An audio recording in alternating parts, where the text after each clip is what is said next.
구독, 좋아요, 알림 설정, 댓글까지 부탁드리겠습니다. 한국은행의 역할 자체가요, 유동성 조절이죠. 유동성 조절을 통해서 물가 안정시키고 이런 것들을 해야 되는데 한국은행이 정부 눈치를 너무 많이 보고 있습니다. 이번에 그게 제대로 드러났다는 것 자체가 말만 세게 하고 있어요. 한국은행에서 계속 정부에 대해서 경고도 날리고 가계부채 이야기도 하고 말만 세게 하고 있는데 실질적으로 정부 눈치 엄청 보고 있죠. 이것만 보더라도 딱 답이 나오죠. 2달 전만 하더라도 상반기 금리 인하 어렵다.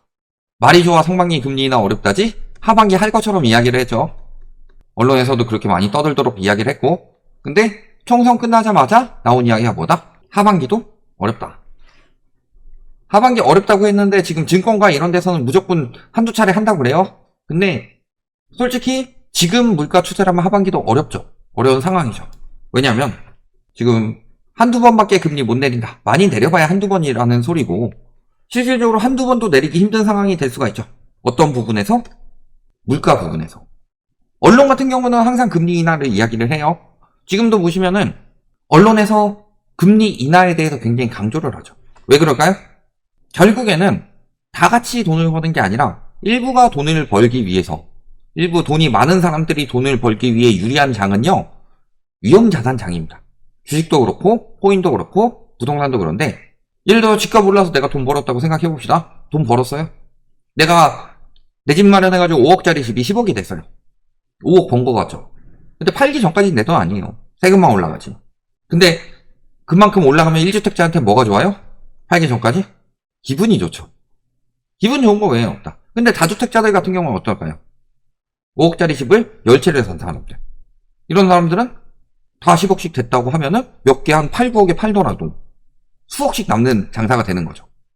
근데 1주택자들은 팔고 나면은 전세나 월세를 가야 되죠. 그래야지 남는 장사가 되는 거죠. 근데 내 집 마련을 꼭 해라 라고 유도하는 사람들의 이야기 들어보면 뭐라 그래요? 주거 안정을 위해서 내 집이 있다는 것 자체가 엄청나게 중요한 일이다.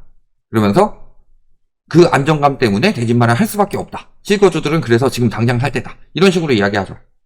오르면 좋을 거 없어요. 그러면 결국에는 더 상급지로 가기 위해서는 5억이 10억 되는 동안 8억짜리는 한 17억 막 이렇게 올라가 버리니까 그 전에 3억이면 됐던 게 지금은 막 7억이 더 필요하고 이런 상황이 되는 거고, 그렇다고 하급지로 가겠어요?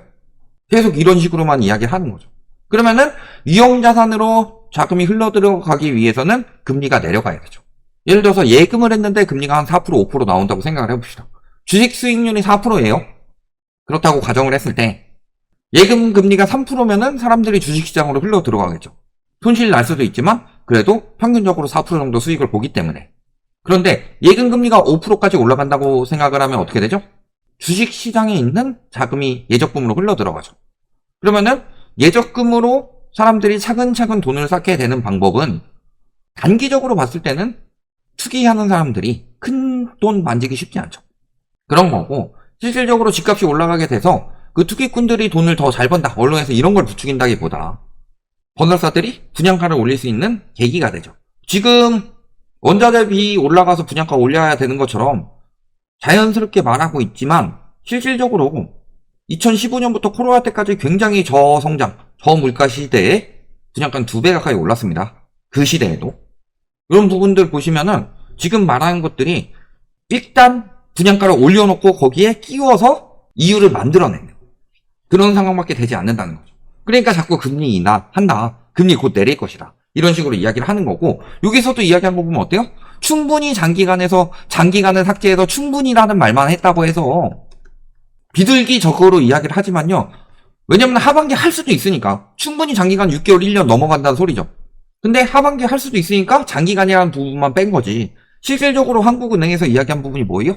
연말까지 물가 2.3% 안 나오면은 하반기 금리 인하 어려울 수 있다 라고 밝혔는데 지금 3%대죠. 플러스 지금 유가 폭등하고 있죠. 이번 정부에서도 유류세 인하 연장했죠. 괜히 연장했겠어요? 유가 폭등하니까 연장했지? 다른 부분은 어때요? 다른 물가 잡히고 있어요? 미국도 안 잡히는데? 올해 못할 가능성이 굉장히 높아진다는 소리예요. 한두 차례는 증권사 의견이고, 물론 한국은행에서도 한두 차례를 고려를 했다는 소리이고, 적어도 3차례는 넘어가기 쉽지 않다. 많아야 2차례다. 이 이야기가 나온 거고. 그런데 이게 어떻게 비둘기적인 이야기냐. 장기간이라는 말 한마디 빠졌다고 해서 말장난하는 것도 아니고. 미국도 금리 인하 11월 이후에나 한다는 전망들이 나오고 있습니다. 그래서 어차피 물가 안 잡히고 고용시장 강한 김에 정치적 부담을 줄이기 위해서 대선 다음에 금리 인하가 들어갈 수도 있다. 미국 같은 경우는 그렇죠. 그리고 11월 뿐만이 아니라 오히려 여기서는 12월 한 차례 금리 인하를 이야기를 하고 있습니다.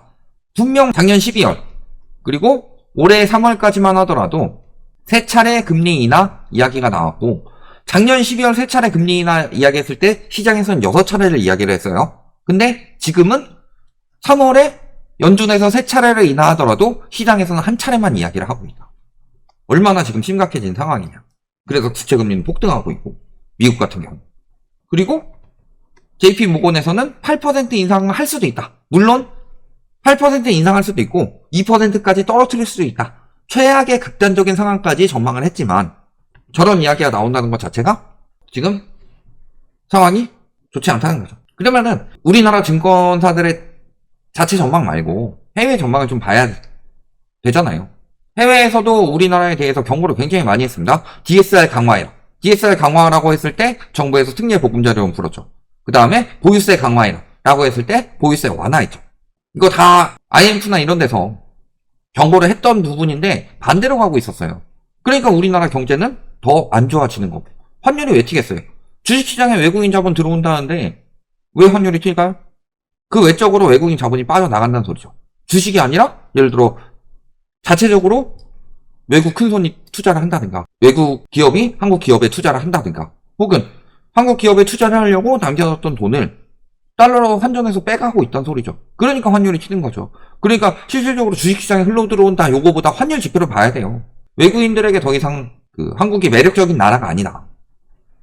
근데도 외국 기업이 이야기한 것처럼 우리나라 곧 금리 인하 해야 될 것처럼 이야기를 한다. 미국보다 더 빨라질 것이다. 이런 전망이 나오더라고요. CT에서. CT 같은 경우는 세계적으로 전망 많이 하죠? 그래서 한국은행은 8월부터 1%포인트 내릴 거다. 내년까지. 올해 8월, 11월, 내년 5월, 11월 해가지고 1%포인트 내릴 것이다. 이런 식으로 CT에서 이야기를 했는데 CT에서 이야기한 것 치고는 굉장히 우리나라 사람이죠. 이름이. 왜 그러냐? 요거 CT의 공식 입장이 아니라 한국 CT은행에서 한 이야기입니다.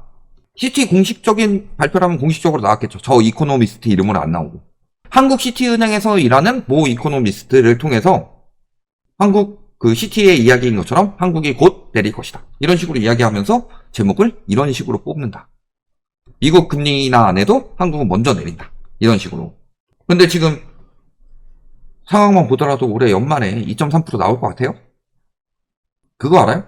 우리나라 부동산 거품이 안 꺼지는 이유는 자가 주거비를 미국과 다르게 물가에 포함시키지 않고 있어서 그래요.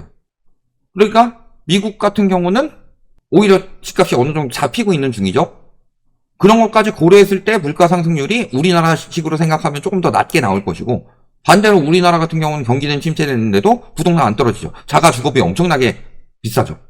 주담대 차주의 DSR이 평균 60%인데 그렇다는 것은 자가 주거비가 굉장히 비싸다는 소리이고 금리 인상에 따라서 물가 상승이 더 우려가 되는 거죠. 그러면 그런 것까지 반영했으면 우리나라 물가 상승률은 미국보다 훨씬 높은 수준이다. 그런데도 불구하고 더 저금리인데 더 빨리 내리라고 이야기하는 것은 둘 중에 하나예요. 첫 번째, 부추기기 위해서. 아니면은 두 번째로는 물가가 문제가 아니라 경제가 엄청나게 침체돼서 디플레이션이 워낙 심하면 스태그도 안 됩니다. 스태그플레이션도 안 돼요. 디플레이션이 엄청 심하게 되면 그 정도까지 경기 침체가 심하게 와서 미국보다 먼저 경제 붕괴가 올 것이다. 이런 식으로 예측한 거 아니면. 그런 상황이고 그렇지 않고서야 우리나라에서 먼저 금리를 내리는 건 말이 안 돼요. 왜? 원화 가치가 이 모양 이 꼴인데. 자, 주요 통화 가운데서 최고로 빠르게 떨어지고 있는 게 원화랍니다. 러시아 루블, 이스라엘 shekel, 브라질 헤알 이런 나라들보다 더 높은 하락률이다. 일본도 지금 심각하다고 하는데 일본 1.26인데 우리나라 2.04. 금리를 미국보다 먼저 동결을 하면서 멈추기 시작했죠. 그래서 충분하다고 이야기했는데 우리나라가 물가가 잡혀요? 안 잡히죠? 부동산 거품이 잡혀요? 자산 거품도 안 잡히죠? 실질적으로 보면 비트코인에 우리나라 김치 프리미엄 붙는 거 보면 답 나온다. 코인 투자자들이나 우리나라 와서 투자하기 좋겠죠. 또 물가가 잘 잡힐 만한 상황이냐. 기준금리 아무나 올려놓으면 뭐예요? 정부에서 시중금리 억지로 눌러버리는데. 당연히 물가 안 잡혀요. 당연히 물가 안 잡히니까 하늘에서도 저런 경고하는 건데 과연 저 말대로 지킬 수 있을지 요걸 봐야 되는 거죠. 정부 눈치 너무 많이 보고 있고. 그리고 지금 한 84원, 83원 여기까지 떨어졌는데 제가 오전 10시에 할 때만 하더라도 85원까지 튀었었어요.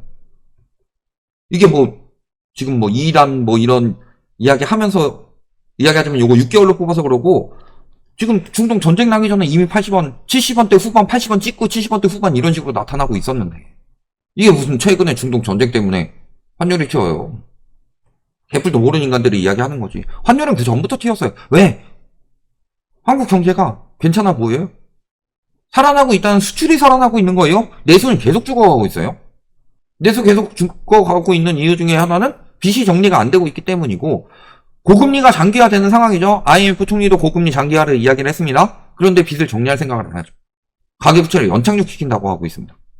가계부채 연착륙이요. 그러니까 자산 거품이 쌓였을 때 가계부채가 쌓이죠. 가계부채가 쌓인 상태에서 제대로 연착륙되지 않고 연착륙 이야기하지만 그냥 지지부진하게 돼가지고 굉장히 장기적으로 갔을 때 그 나라의 경제는 계속 무너집니다. 대표적으로 일본이 그랬어요. 오히려 정리할 때 확 정리한 미국이나 유럽 같은 나라는 그 뒤에 다시 뭔가가 될 수 있는 상황이 됐던 거고.